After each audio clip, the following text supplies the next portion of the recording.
a video on some gooseberries I've been given. So someone wanted to make some space in the freezer, and they had these frozen gooseberries from last year. Yeah, definitely last year. In the freezer, they want to make some space. They've given me the gooseberries because they're not going to use them. So I'm going to do something with them. I'm going to cook them because they've been frozen. We've already got some liquid coming out of them. Gooseberries are mostly water, so we've got to treat them in slightly a different way. So we're going to poach them in the oven. I'm not going to put any sugar on them just yet because of all the liquid that's going to come out of them. Because all we're really going to do is we'll just sweeten the liquid that comes out of them. So that can just live in there, so you can see all the liquid that's come out of them there. I'm going to do them at cooking in that tray. But we'll just get rid of that liquid. And what we'll do is, I've got an idea to do something with that liquid. How does it taste? That's quite acidic. We might do something fun with that. So, drain the liquid off. There's going to be more liquid comes out of them when we cook them. And then I'm going to drain that liquid off, and then we're going to reduce that liquid.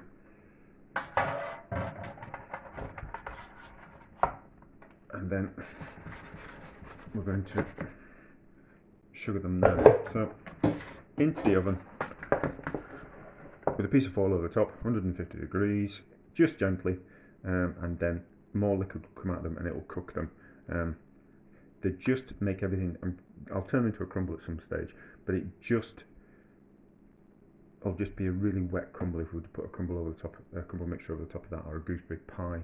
It'd just be too much of a wet mixture, so I'm not going to do that. I'm going to cook them, get the excess liquid out of them, then probably reduce that liquid down, and then add it back to the gooseberries, and then season, and then sugar it then. And I don't know why I said season, but can you season with sugar?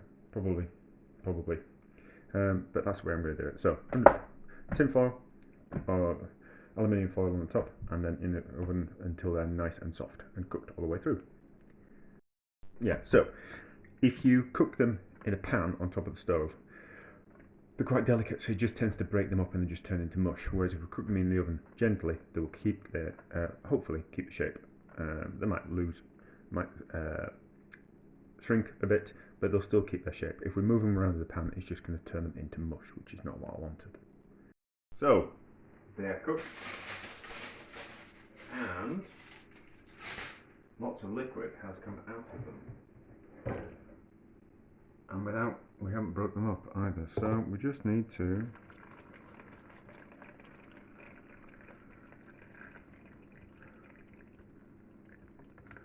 pour them into the colander to drain off that excess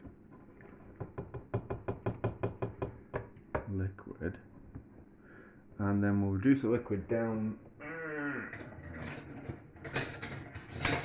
Stretch for a spoon. We will drain off the liquid, we'll reduce it down in a pan just to concentrate on it a little bit more, and then we can add the liquid back. But it's just not easy to do it this way. See, they haven't broken up that much. Do it in the microwave.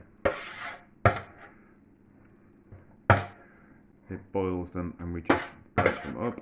Do them in a pan and it breaks them up as well, which is not what I want. I just want to get the excess juice out of them. So we'll let that dry, and then, well, I'll do it this way. So that juice there is everything that came out of them. Just give a quick taste. It should be quite acidic, but reduce that down.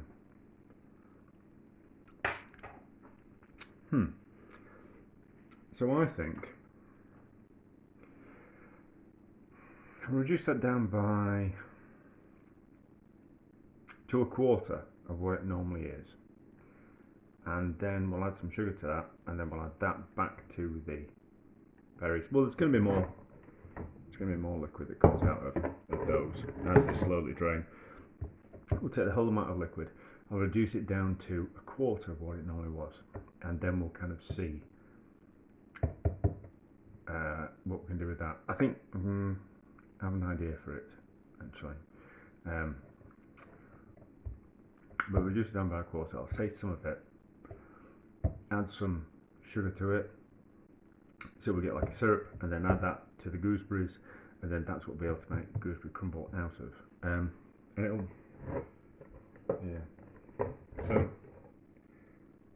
yeah, I think that kind of sums things up. What I'm going to do with the gooseberries, and then we'll make a gooseberry crumble for next week, and it'll be lovely. Yeah, probably could do the same with rhubarb as well. Lots of water comes out of rhubarb in the cooking process. So by cooking it in a covered container in the oven, and we'll get a lot of that moisture out of it, and then we can reduce the moisture down, and then add sugar in the same way. Like, so rhubarb would do the same kind of thing. So I don't want to have to make a video on that as well. But gooseberries, rhubarb, I treat them in the same way. Otherwise, you end up adding lots of sugar to it, and you just end up having to sweeten the water that comes out of it rather than the actual fruit. So we'll actually get away with adding less sugar to it, because we're going to get rid of the excess water. That kind of makes sense to me. I'm not sure if it makes sense to anyone else. Who knows? Right, gooseberries.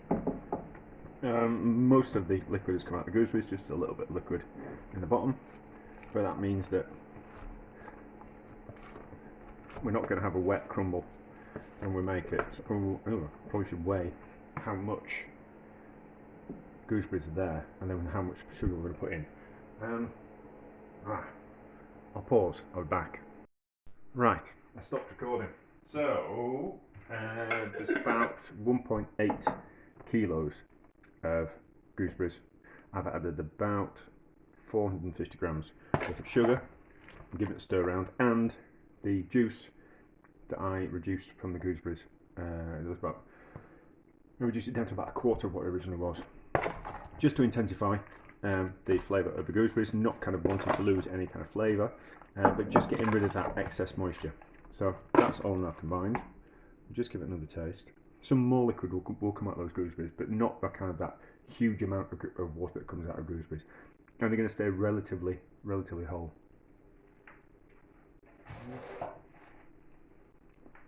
No, I think that's about right. That's about like the right kind of ratio.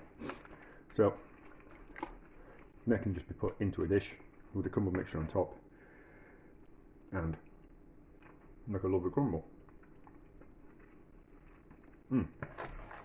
Yeah, that's right. So they've already been cooked. They don't need to be cooked together. I don't need to heat them to melt the sugar back into them, because they're going to get heated in the pie dish when I make the crumble. That's about it. So sadly, you couldn't see me pouring the juice on, but as you can see in the bottom of there's a little bit of juice in there.